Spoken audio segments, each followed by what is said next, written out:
assurance that no complication will happen. Unfortunately, also with this vaccine, the two people that have died, the one in Moradabad, uh, both had fatal coronary events in the autopsies. Autopsy was done by three independent, team of three independent surgeons, and all three of them came to the same conclusion. But they were all young. The one in Moradabad was in his 40s. The one in Karnataka was in his 50s. This goes against the general publicity of a vaccine like this. That is something this is going to be floating around for a little while. And with the WhatsApp University, I think that is one thing that I would like to shut down for the next 3 months' time where vaccine is concerned.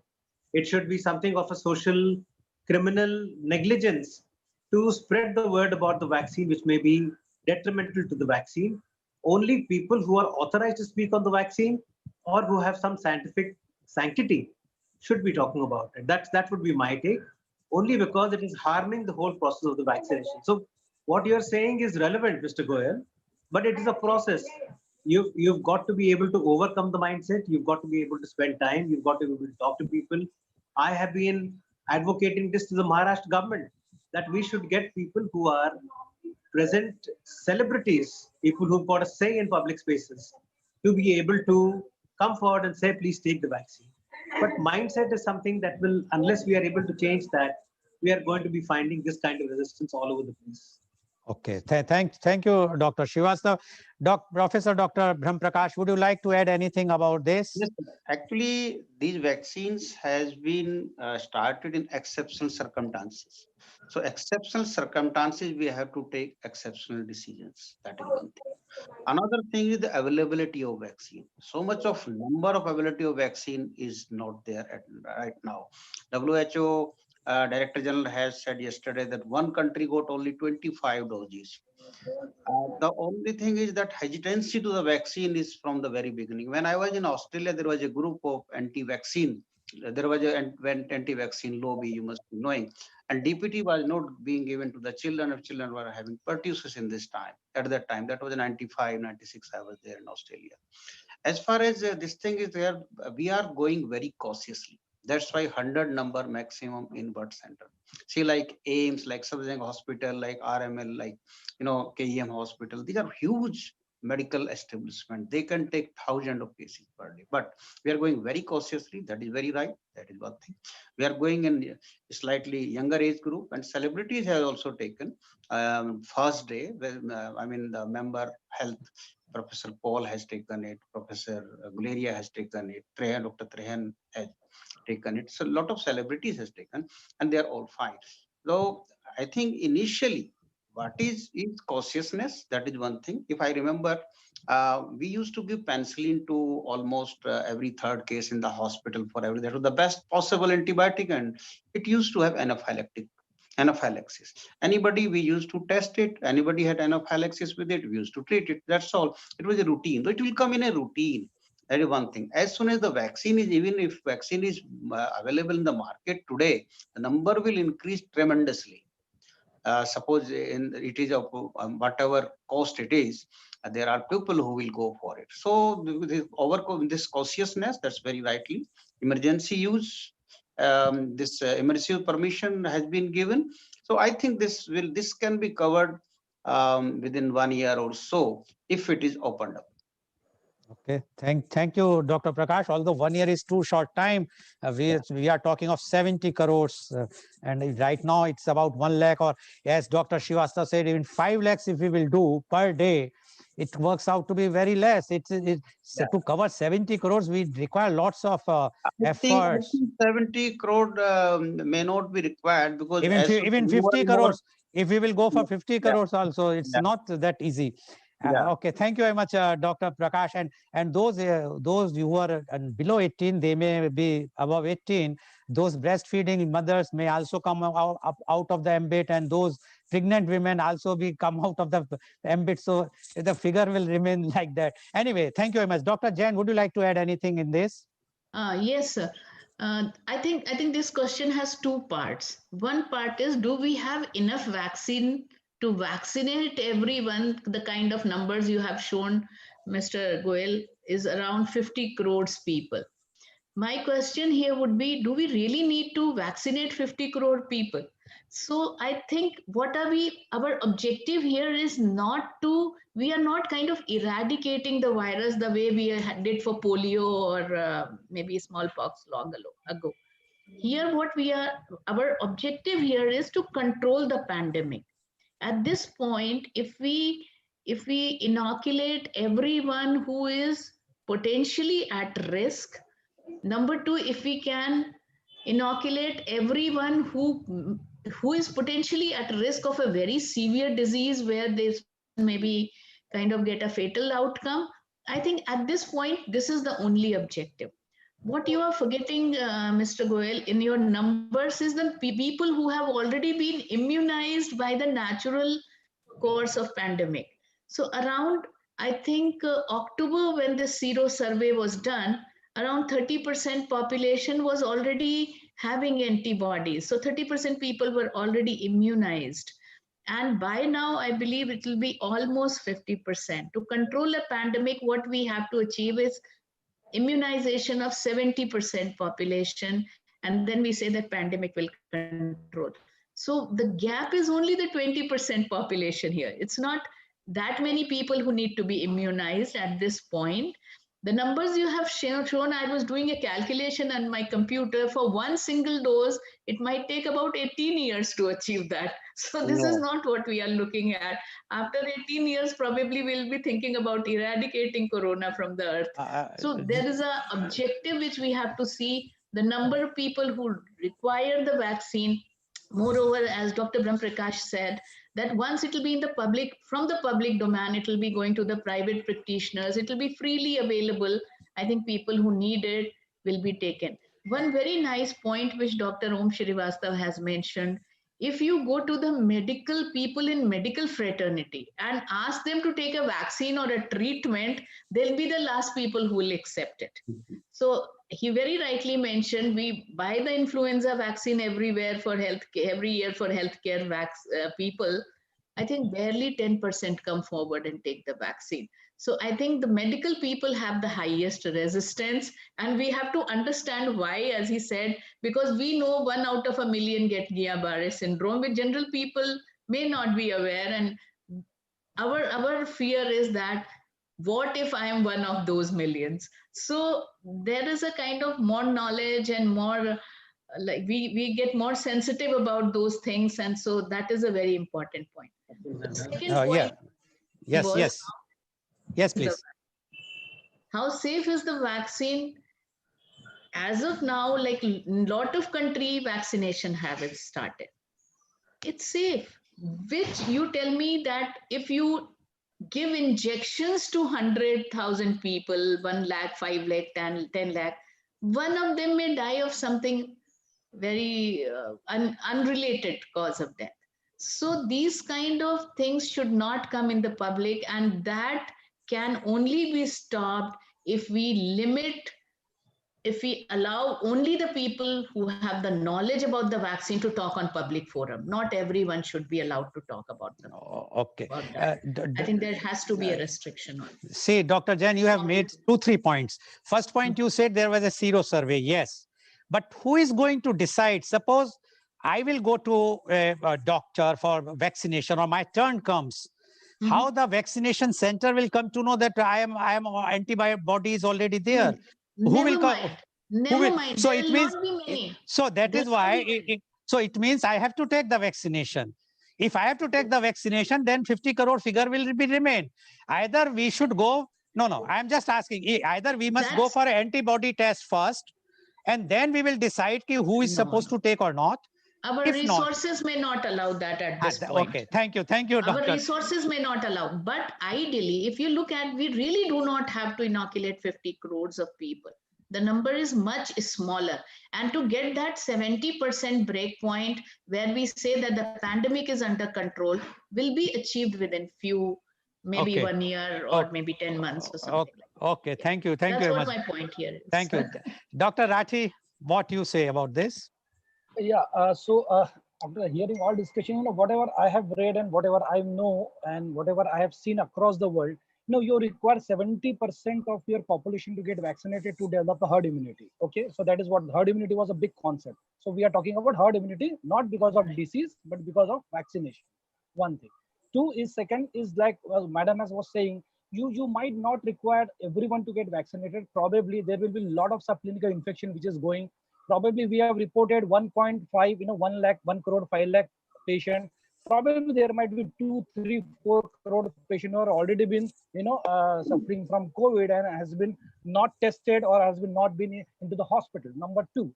Number three, now in probably from March onwards, we'll get another, the Gamela will be available to us. Probably from May, June, there will be a nasal shot which will be available to us. Probably from April, May, there will be a shift of vaccination from public domain to private domain. So in all and all, we'll be having, so your doses will not be a problem. Your availability will not be a problem. So probably we might be vaccinating probably 10 to 15 lakh per day, and probably we can finish. That is what is the model is, and that is what I have heard from ICMR, and I have gone through their Minister of Health Welfare data. Probably by end of December, we will be able to vaccinate the number of people we want to vaccinate to get that pandemic under control. Look, we want to decrease mortality. So it is not about, it is not about your choices. It is about thinking in public as a large. Secondly, as I agree with Dr. Srivastav sir and all of us, we as a healthcare worker should be the front runner to take vaccine, to say to the people and to the community at large, look, we were at the brunt of the, this pandemic, and we have taken the shot. It is absolutely safe. So are the celebrities and all other people whom people follows, and they should post everything which is positive about vaccine rather than, quoting that, a couple of people have died or whatever that. They just see the word death. They don't understand by what means that death has been occurred. It might be some other comorbidity, but they attribute everything to vaccine, and probably that will give a very bad name, and probably it will make more people to get reluctant. And I think the moment the shift is from public to private sector, the people will start coming more to, because sometimes they believe that, the private sector will be more furnished or more finished to give vaccine rather than public sector. So there are a lot of, very choices amongst the people of India. And yes, after all, it's a mindset. So the more educated you are, probably it's a double way. You can think too much or you don't think any much. So that is how it is. So probably yes, by end of December we should be able to vaccinate the number we are targeting. Okay, thank you, Dr. Rathi. Dr. Srivastav, everyone is saying vulnerable. Now, till 2 days back, the most vulnerable were 65 plus or 70 plus, those who are having diseases like cancer or tuberculosis or heart problems or diabetes. They were the most vulnerable, and everyone was giving advice that please go and first they will be, and even the government has come out with the figures that, oh, those who are below 50 but they have comorbid, they must go for the vaccination. But the yesterday early morning at 1:30 or so in the morning, late night, there was a news report which has flashed by Times of India, none other, in which the biotech, the Bharat Biotech has mentioned very clearly those who are on blood thinner, those who have blood problems, those who are on the other medications should not go for this. Now, there is lots of confusion. Now, as you are saying, WhatsApp University, yes, I also agree that we should not have that. But how earlier vaccination, which Dr. Brahmprakash mentioned about polio and other, at that time, there was no social media. So there was no awareness. Although you mentioned that we should not talk about death, but it is reported everywhere, like Norway. Now, Norway deaths are there, whether we admit it or not, and they have put an inquiry, and even the Australia government asked the Norway government to submit their details, whether they should go for that type of a vaccination of Pfizer or not in their country. Now, when this is the situation, don't you think the more and more clear data should come in public domain? Number one, we should, the confusion which is having, where like I am having heart problem. I had 4 years back, I had a massive heart attack and I have put 100% LED was blocked. I am on stent. I was thinking that as early as possible, I will get my vaccination done. I'm not going out from my place for last 10 months. But from yesterday, I was worried. If the company chairman or the company is saying, don't go for the vaccination, whom I should rely, the government or the company or the doctors? Dr. Srivastava, please. So let me ask you a counter question. Do you know where the largest number of healthcare workers have died? And what is that number? Let me share that with you. Okay, It is please. the Amazon. Sorry? Right? It is the Amazon, right? And 6,000 healthcare workers have perished there. And I'm talking about only the last about 2 weeks' time, 2 or 3 weeks' time, maybe somewhere there. Okay, we don't talk about those things that are requiring scientific scrutiny. How have these people died? What was the cause of death in these people? They were all healthcare workers. None of them were affiliates of other industry. All right. Now, if you look at the most recent data, that is from, I think, December beginning, the biggest risk for COVID and mortality is none of the things that we spoke about. There are only two. One is a body mass index of more than 29, that means obesity, and two is age. It is not diabetes or hypertension or renal failure or liver cirrhosis, immunodeficiency, malignancy, on being on steroids or any of those things. The highest risk of death is in these two situations. Now, the question that you're asking is very relevant, Mr. Goel, because COVID vasculopathy is a separate entity in itself. What COVID does and what the vaccine does to the blood vessels of the human being is something that we know very little about, even though the collective might of the scientific community is being put into trying to understand that. And every day, at least myself and my team, we tend to read not less than about 30 documents of what may have been generated all over the world with vasculopathy. That means the problems of blood vessels with COVID. In spite of that, I am not afraid to share and admit that my understanding of blood vessels and COVID, and therefore COVID and vaccination also, of blood vessels is something that is still, in its infancy. I know very little, and my feeling is that I will keep learning about this part of COVID and its complications for the next 10 years' time. Already I'm seeing enough of COVID complications now, no longer so much of COVID, but most of complications in my clinical practice. But these are areas that we don't understand a great deal about.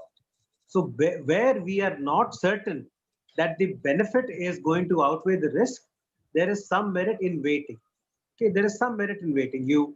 First principles of medicine is do no harm. So if you are on a blood thinner yourself right now, I'm just talking about your own particular situation. If you're on a blood thinner, you are safe so long as you're not going through an active COVID situation right now. As to whether or not you'll take the vaccine, whether this vaccine is the best or another form of this vaccine or a third variant or the next generation, or maybe something that may not be required for the next 6 months to 1 year, we will know as time goes on. So I wouldn't want to rush in a situation simply because you feel that, because I have a stage, my risk is high. Your risk is now as much or as little as the next person next to you, or as much as the common man. So I wouldn't rush into it. And so I come back to the point I'm making. I am going to be basing my decision only on one thing: scientific data that has been peer reviewed. It's not enough to say that I'm a scientist. It's also not enough to say that I have published it in a journal. I need to have this peer reviewed. Somebody who is a peer should go through it with a fine microscope and tell me that, yes, the data that Om Srivastava is publishing is good enough to be standing scientific scrutiny. So that is the data I'm prepared to believe and endorse and speak about in a public platform. The rest of it, the head of a company, it doesn't matter who the head of the company is. If it is not scientific, I'm sorry, I'm not even going to read it. Forget about endorsing it. It has to come from a platform where I'm convinced that, yes, the science part of this being mentioned is something that has been ratified. Only then will I be speaking about it. So my personal suggestion to you, Mr. Goel, is please don't believe any of these things. It means nothing. Your risk is as minimal as it was yesterday. And if it climbs, I think we will know as to what to do next. So I would wait. That would be my suggestion. Okay, thank you, Dr. Srivastava. Professor Dr. Brahm Prakash, now when we are talking very openly that some confusion, not some confusion, lots of confusion is there. Doctors or medical fraternity is not coming forward, although they should come forward, as Dr. Srivastava and Dr. Jain has mentioned, you are also mentioning, and Dr. Rathi is also mentioning. But after all, if they are not coming, then how they can preach? It's always like this, that if you want to preach somebody, if you want to tell somebody, then other fellow can ask the same question, have you taken the vaccination or not? I'm very happy that today all our panelists says either they have taken or they are going to take. They are no hesitancy in this. But why the others are not following? You being the, you have administration knowledge, you are head of the All India Institute of Medical Sciences, Rishikesh. You know more good psyche of the doctors or the medical fraternity. What is the reason why they are not coming forward? What I have gathered information is that most of the doctors are ready to take the vaccines. Whereas it comes from one government hospital, I think it was from the young doctors, residents, because one rumor or anything can scare them. It becomes almost a mob psychology. And the senior doctors have come up, they have taken. I have got information from AIMS Rishikesh, I am from AIMS New Delhi. The senior doctors have taken it, and people want to take it. Only thing, they are not in priority list or they are not getting access to it. In fact, if I get access today after this program, I will go there. And today I don't know when my number will come. Whenever it will come, I will take it. As far as hesitancy is coming to this, is that this is the vaccine which has come under maximum scrutiny of the public. No vaccine till now has come so much of a scrutiny. If you know the DPT, the simple vaccination in children can give to seizures. So these things are there, but how many people know it? But people are, when parents are going to the health centers and taking it. No, Dr. Prakash, you are right. But at that time, social media or the media was not that much effective when polio and DPT or other BCG, etc. No media were there. So nowadays, everything is in the public form. Because today everybody is focused on corona and corona vaccine. So the focus is too much there, and one small death, if some surgeon has died in America, 56-year-old of hemorrhage or something, everybody knows it. But earlier, if this corona thing is not there, everybody is not focused on vaccine and the disease, then you will not bother what happened. And now the Pfizer has been given to many lakhs of people, so the data will come. And I think the vaccines, by and large, all are safe. The only thing is exceptions will always remain. We have lost life with analgin. You must have remember in your early days when Belargal was there and it is banned. Now it has analgin, and people have died of that also. And people are not knowing why I have died. So the things will evolve. With the data will be coming up. But what I feel still is that vaccine, by and large, are safe, but they have been approved for emergency use because of the exception circumstances. We have to understand. Okay, thank you, Dr. Prakash. Now, Dr. Jain, my question to you is, what is the role of non-neutralizing antibodies in post-vaccine COVID enhancement? Post-COVID enhancement. What is the role of neutralizing antibodies? Yes. See, neutralizing antibodies are neutralizing the viruses, right? So they are protective antibodies. Non-neutralizing antibodies may partially neutralize the virus, may not at all neutralize the virus, or rarely though may enhance the infection because it enhances the attachment of the virus to the host cell. The best that antibody dependent enhancement, or ADE as we call it, has been the best studied phenomena in dengue infection. So in dengue, we have seen people who have the same infection with dengue with a different serotype. Second time, they have these neutralizing antibodies, which were neutralizing for one serotype, work as a non-neutralizing antibodies for this particular strain, and then the person may have more severe infection. This has just been speculated in actually COVID. We do not know. We have not studied it. And actually, those people who had the second infection with COVID, there are very few instances which have been documented, literally having the second infection with the COVID. They have not shown more severe infection necessarily. So some of them have more severe infection, some of them do not have more severe infection. So attributing all this to non-neutralizing antibodies and then saying that vaccine may produce some non-neutralizing antibodies which may cause more severe infection if you get the infection, I think that's too premature. And at this point, when there are already that many questions regarding the safety of the vaccine, this is not the appropriate time. This will be really half cooked. I think the scientific fraternity has already thought about it.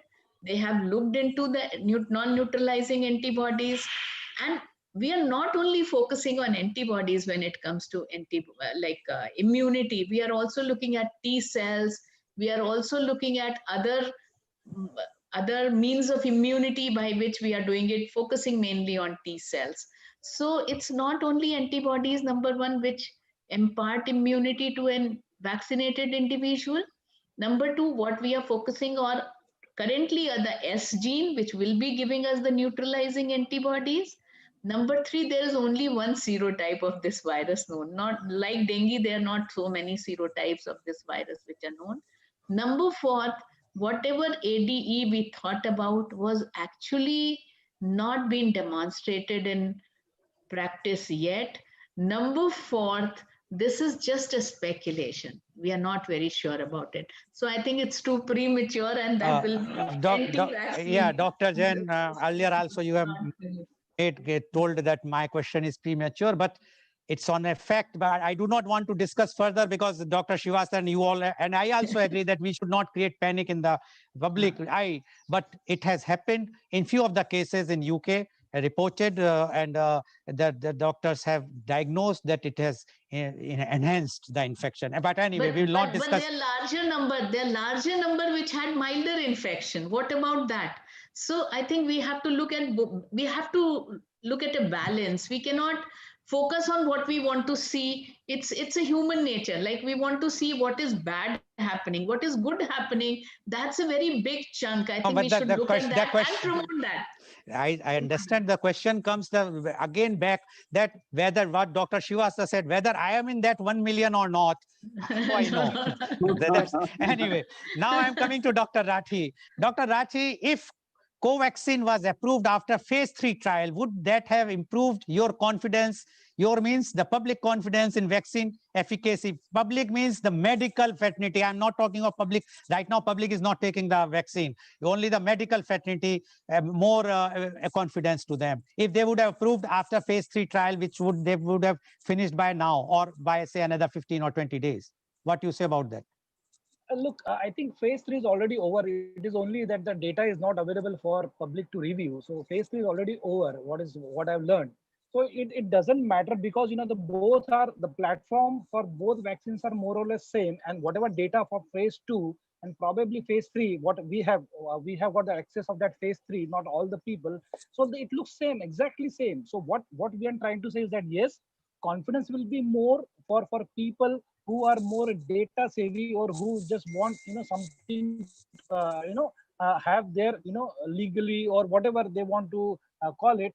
But yes, I think the data for Covaxin as well as Covishield or serum is absolutely same. It doesn't matter which one of the vaccine is this. Covaxin is absolutely safe data. Probably, as Dr. Srivastava also told, he has taken Covaxin, and because an indigenous product, probably we are more harped toward that, and probably that the people who were tested were all probably by Indian for Indian. So probably it will give more confidence to the people who are administrating it. So yes, phase 3 data is almost probably another couple of weeks. You will get all the data, and it is exactly same what we are talking about, same Covishield and Covaxin. So yes, probably. And one more point, what I want to harp of whatever discussion we have done. Probably you will see after 3 weeks or probably after a month, the vaccination rate or the confidence of the people getting vaccination will be too much.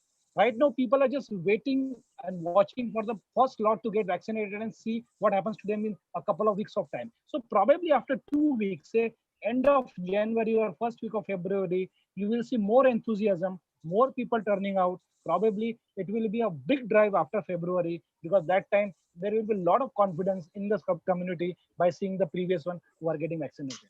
Okay, thank you. Let's hope for the best for this.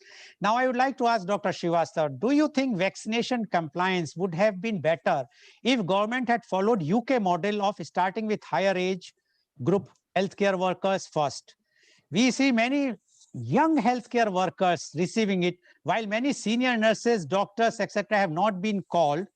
And in UK, like you have seen that first they have gone for the those old age homes. Although in India we don't have that type of concept in that much prevailing, but still where the 90 plus, then 85 plus, 80 plus, and like that. But here first it is going for the medical fraternity. Fine, but medical fraternity also there is no priority to the senior, and then it should come like that.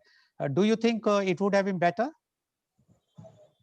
I I will have to say I don't think so. I'll have to say that because I think that well, it's a complex question. Number of things come into play, especially with the kind of responses that a 90-year-old will have as compared to say a 50-year-old. Whether or not he's or she is a healthcare worker. Of course, I would probably be inclined to say no, but that is based more on the fact that what I have seen with COVID in the last about 10 months, 1 year's time. People who are in an age group that is over about, say, 70, 75 years, their responses as compared to people who are younger are very different. So I would think that I would probably persist with this policy of the government. But again, look, this is too, any policy, any good policy should be able to have the ability to correct itself, right? Once you've written a policy, if it doesn't appear to be working, the person writing the policy should be able to sit down and say, okay, look, I probably didn't see this part of the policy correctly, and I'm going to modify it. So it may happen that if we have given it to the next, 10 lakh people, 20 lakh people in India, it may happen that we find that the most vulnerable, the elderly, may have been left out, and that they can be incorporated in the next round of vaccinations within, say, maybe a month's time. But as of now, I would like to see more data. For the time being, I think that the policy that the government has written is appropriate. But I'm open to seeing what kind of results we are going to get with this policy writing and this lot of vaccinations. Okay. Thank you, Dr. Srivastava. Dr. Brahm Prakash, my question to you is, if vaccination continues at slow pace, let's hope that it should not, but if, do you think government is likely to force people or make it compulsory? I think the vaccination accessibility at this time is very less. Accessibility, because it has been opened only for healthcare workers, sanitation staff, ward boys, nurses, and all that stratified in the hospitals. As soon as it is open and vaccine is available in plenty, the vaccination will improve dramatically. The only, as far as we think that the hesitancy is there, actually hesitancy is there because younger age group like sanitation staff, like ward boys, like nurses, they have been working there in an environment and they are not very much afraid of this corona thing. Corona people are more afraid who are sitting in the house for, they have been forced to, I mean, they're almost forced to sit in the house for 8 months or 10 months or no. That phobia is existing in them more. So I think vaccination will definitely improve when it is opened up on the public platform. So according to you, it will not be going like the family planning thing which we have seen in No, our I earlier don't think times. you have to force. Today, if you open it, I will also go immediately. I am not in the priority. I mean, I'm in the priority age wise, 65. Okay, but I don't have access to it now because I'm not with the hospital now. So as soon as people will get it, they will get it. And as far as third trial of Covaxin or anything is there now, so many lakhs of people has taken it, and within 14 days or 20 days, this data will come. And in if even if third trial would have been finished, it would have been 25,000, 26,000, 30,000 maximum. Now it is in the lakhs. So data will be very much available. And I think people will have confidence. And government policy makers are taking it very cautiously, playing safe also, because in healthcare workers also, they are going for the younger people first. So they are going cautiously. Otherwise, some elderly person, some 80-year-old or 80-year-old doctor, eminent person would have died. So it will have a very, very negative effect on the program. I think the policymakers have really make a good decision, and I don't find any reason that a vaccination will not increase. Okay, thank you, Dr. Prakash. Dr. Jain, now my question to you is that what we have seen out of these 9 vaccines which have been approved till now, there are 3 types of vaccine format. One is where they are giving the influenza virus in a very mild way. That is the Oxford one, which if correct, you correct me if I am wrong. The second Adenovirus, that's adenovirus. That's adenovirus. Yes. And the second one in the like Bharat Biotech is the dead virus. And the third one is an mRNA where that is a different. Now, among the 3, if you have to compare, if you have to choose, because right now, yes, there is no choice whatsoever is coming fine. But after, as all of you are saying that it's going to come in the public domain. Now, it means public, if it will be in the private sector, if I have to go and choose, I have to choose and I have a choice to go for any vaccine, which one you will suggest and why? See, it'll be individual choice. When we talk about the vaccine, which is that ICMR and Bharat Biotech vaccine, there are pros and cons with everything.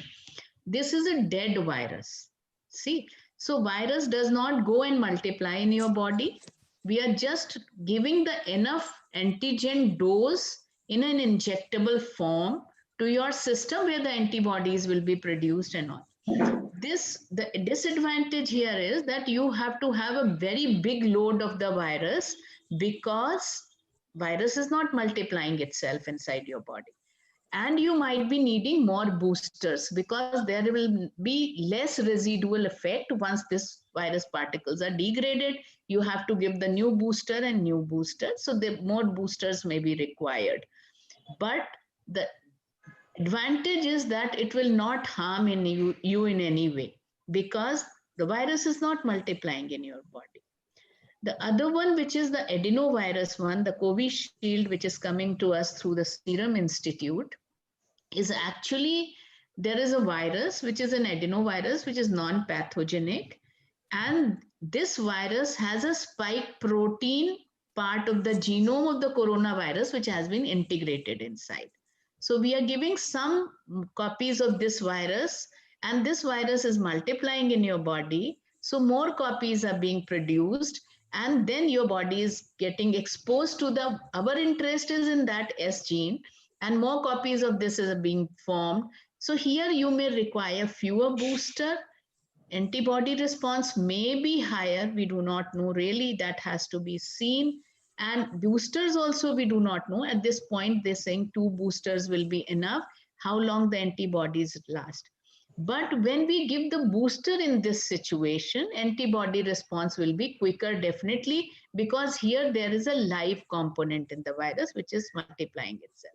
The third, which you are talking about, are the messenger RNA vaccines, which is coming from Moderna and Pfizer, and probably India may have some Pfizer vaccine by end of June or sometime. So these vaccines, there we are taking the RNA, which is coding this protein. This RNA has been kept in a capsule of a lipid kind of a molecule where it is integrated in our cell, goes inside the cells, and then this RNA start making the protein in our own body.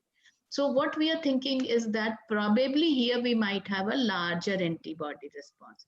However, since this is only messenger RNA, it will create smaller T cell effect, which we call. T cells are very, very important cells because they are the ones which are the memory cells. They remember the insult which has been caused because of any antigenic kind of antigenic priming. So every vaccine has its pros and cons. Every vaccine will, inactivated vaccines have been tried for centuries. We have seen it works. We have seen it causes no damage or very little damage. So they are very, very safe vaccines. Messenger RNA vaccines are newer vaccines. We do not know what will be the kind of complications later on because here we are using the genetic material. However, the adenoviruses vaccines have also been tried. So all 3 are safer. I think people should think about whom we are going to vaccinate. If it's, let's say, pregnant women, immunocompromised people, I won't like to give them any live virus particles anyway. So probably the dead virus will be better for them. But people who are healthy and who are going to remain that way, I think they can take the live virus particles also. So I think all three are safe. There is no issue about the safety that has been tested also in sufficient number of people. So whatever is available, I think that's a good choice. There's no this thing. Okay. Okay. Messenger RNA is a newer technology, has not been tried on a larger mass scale for any vaccine in the past. So that's a newer technology, and let's see how it progresses. Okay. Okay. Thank you, Dr. Jain. Dr. Rathi, yesterday only 154 people died. In India, every day, on average, about 25 to 30,000 people die, out of which the figure says about 4 to 5,000 from the cardiac problems, about 3,000 by tuberculosis, more than 1,500 for wounds of organs, and only 154 now from COVID. Now, what is the big deal? Why, when we are not talking of other things, we are not dealing for last so many years about the tuberculosis, which is killing 3,000 people every year, every day, sorry. And we are talking about COVID. We have closed down everything. And now India, and you might be seeing everywhere, people are not wearing masks. Now everyone is normal, attending parties, everything is going on. And there were a fear that because of the new year, more and more cases will come. But luckily, we are fortunate. Apart from India, if you see Europe, UK, USA, they are flooded with the patients. But in India, the number of patients are going down. The mortality rate is going down. So why we require vaccine, Dr. Rathi? Okay, so I think that's a question which is lingering around, and there are a lot of part to that answers. One, we must not forget what we have seen in last 10 months or probably in a year now. So what we have seen, we have, and believe me, it is on the record or whatever. We exactly don't know how much are the deaths. We exactly don't know how much are the cases. What figures are coming out. Dr. Rathi, I have to stop. How come we say that we don't know? It's all documented figures, government figures. I do agree, but there are a lot of instances which happens that sometimes you just have that borderline cases we don't report, and probably because in the pandemic you have to attribute a lot of things to the pandemic. So that is something which we need to take. So we have to take this thing with a pinch of salt. Now, coming back to your question, why we require a vaccine now? Because there are only, say, a couple of hundred deaths which are occurring. Yes, we are getting better there. So I think if we are getting better there, this is the right time to hit, because probably we will achieve both things together. Probably we will vaccinate our people also, and probably virus is also getting down from the society. So we'll achieve that number, or probably so-called, the immunity very fast. So this is not that we have got only a 150 deaths, so we should not vaccinate. We should look at the global. We are going to travel, we are going to go out, we are going to have all kind of economies coming back. We are going to want to live the life of 2019. So probably for that reason, to have everything in order, probably you require vaccine. Now you might argue that why we should, why we should not. It's better not to take a vaccine and just get probably will not get COVID in a lifetime. Yes, the answer might be yes, but then nobody knows who's going to that lucky person. So probably giving at the circumstances and giving at all other things, and coming back to the normalcy of the world, we have to vaccinate everyone so that we are a free floater everywhere in the world, not only in India, but everywhere. So it is in the larger public interest that we have to vaccinate whole of the world, and so is India. So that is my take on, we should vaccinate everyone. Okay. Thank you, Dr. Rathi.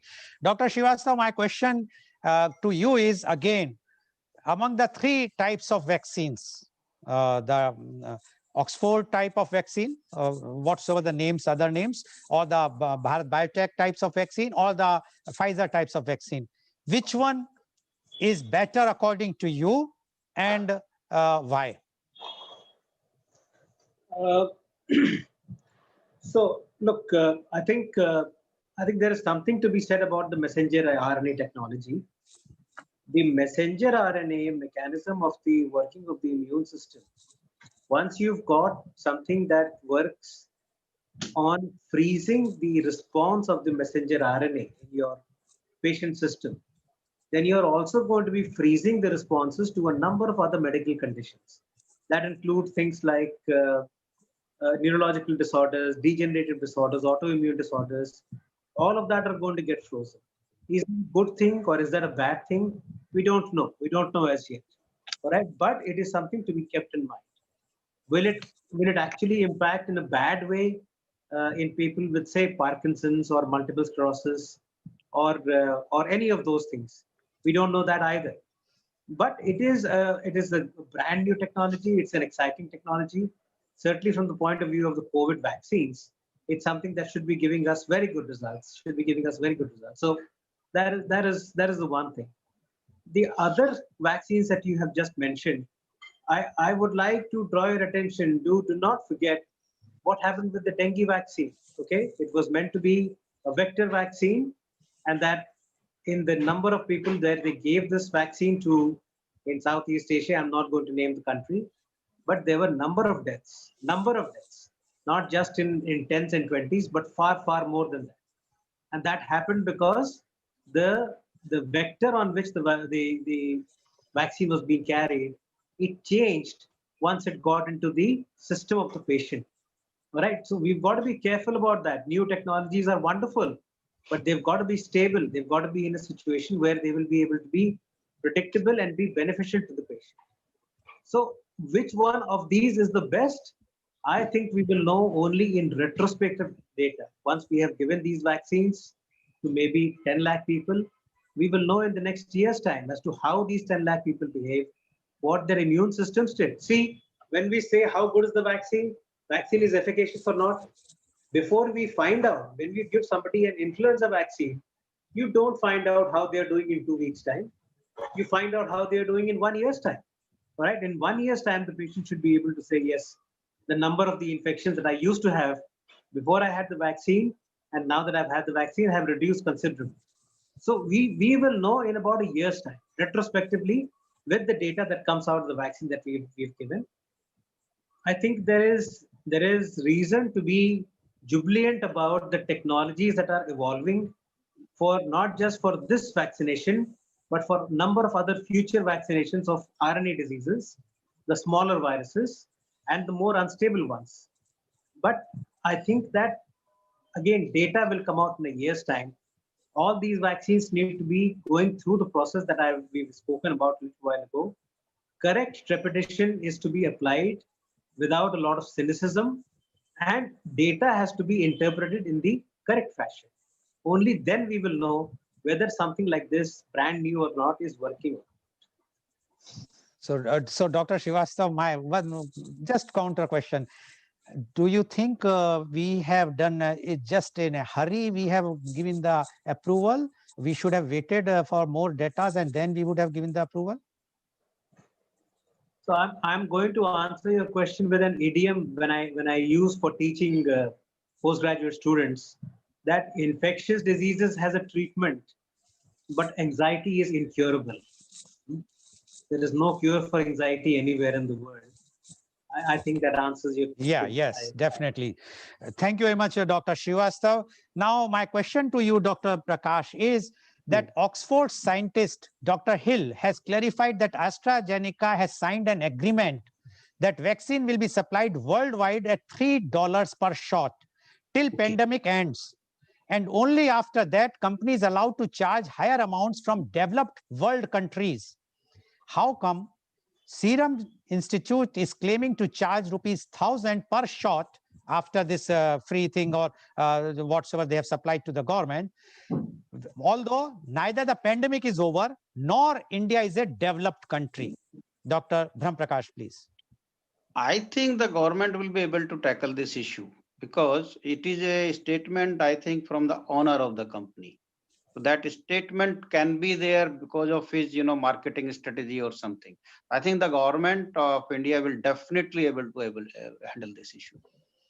Okay, thank you very much. I want to say one thing more, if I Yes. can get time. Yeah. Regarding choice of vaccine, the thing is this, there are points like one is safety, another is efficacy, third is availability, and last is accessibility.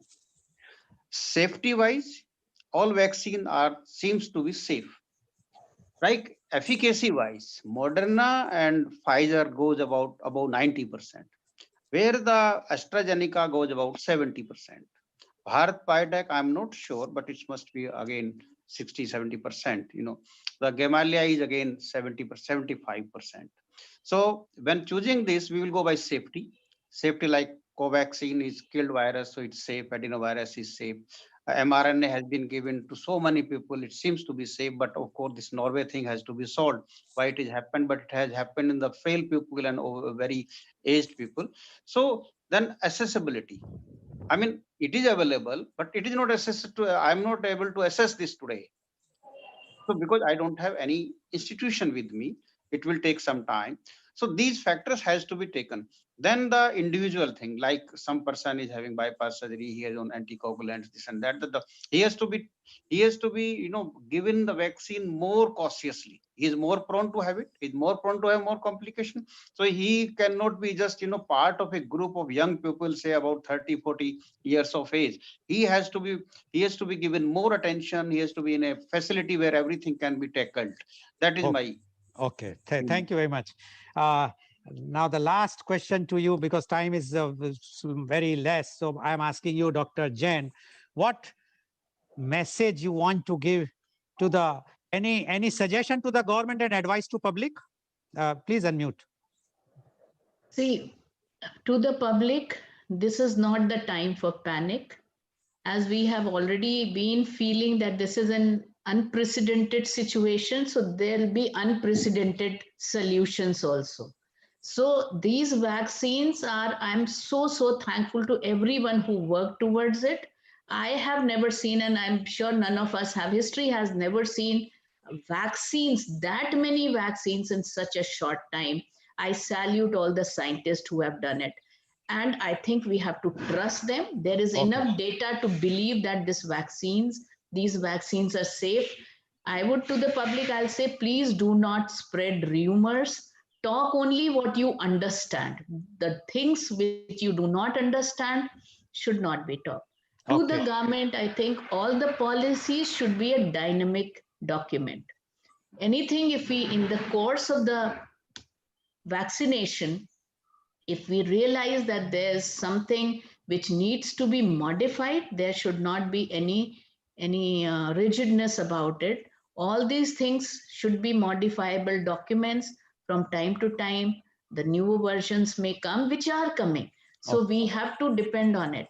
And I'm also very surprised. I work in a government setting. I have never seen, never ever, my 40 years I have spent on KGMU, I have never seen the kind of commitment which doctors have shown, the kind of political commitment which we have seen, the kind of public support we have seen. So I think we have to have faith in all the three people, the medical fraternity, the government, and the public. And I think we are moving ahead. We have moved ahead. We'll keep on moving ahead. Thank you very much, Dr. Jain. Very last time, Dr. Rathi, your message to the public or any suggestion to the government. 1 minute, please. I think everyone has nailed it. Probably we should be the medical fraternity should come forward and give the positive message about the vaccine. So is the government. They are doing their best. But I urge public to just don't go by rumors. Just don't go by half knowledge. Just don't go by something which is on the WhatsApp or something which is in the social media. And I think media is a very important part in this country to actually motivate the common people to be more positive about this vaccination. And probably all of us, once we join hand, will be able to tackle this disease in a better way. We are doing it a very good way, but yes, we will. Now our vaccination is our main aim, and probably with all these three faculty coming together, we'll be able to achieve the target what we have set for us. Okay, thank you very much. Dr. Srivastava, any message you want to give? Last message? Well, just simply this much, there is some merit in patience, there is some merit in waiting, there is some merit in understanding a situation before you commit yourself to a response. There is really no place for either anxiety or for misinformation. People should be careful about what they're saying, because this is a vulnerable time, not just for the common public, but for a lot of people. It's a time that have in the last 10 months, all of us who have been seeing patients will agree that I have not seen the kind of responses that I have in the last 10 months. I've not seen it in the last 10, 12 years since I've come back to India.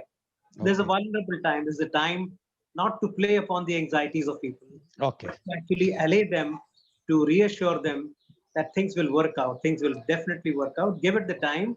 It's a Okay. process and it'll be fine. Thank you. Thank you very much. Dr. Brahm Prakash, very, Yeah, very small.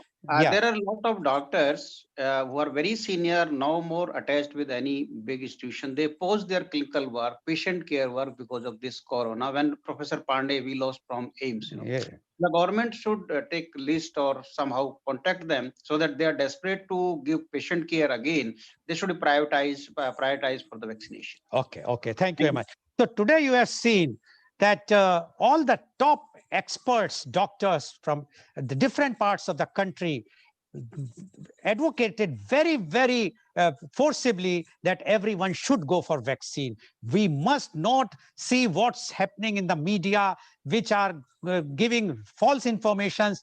Please go get if your turn is there, get yourself vaccinated. If you are a medical fraternity, if you are a government front person who is supposed to get the vaccine, you are in the list. Please take the vaccine. Please become the role model for others, because vaccine, as per the expert advice, is very safe. There is no problem in the vaccine. One must take the vaccine. Any vaccine whichsoever is available, please take it.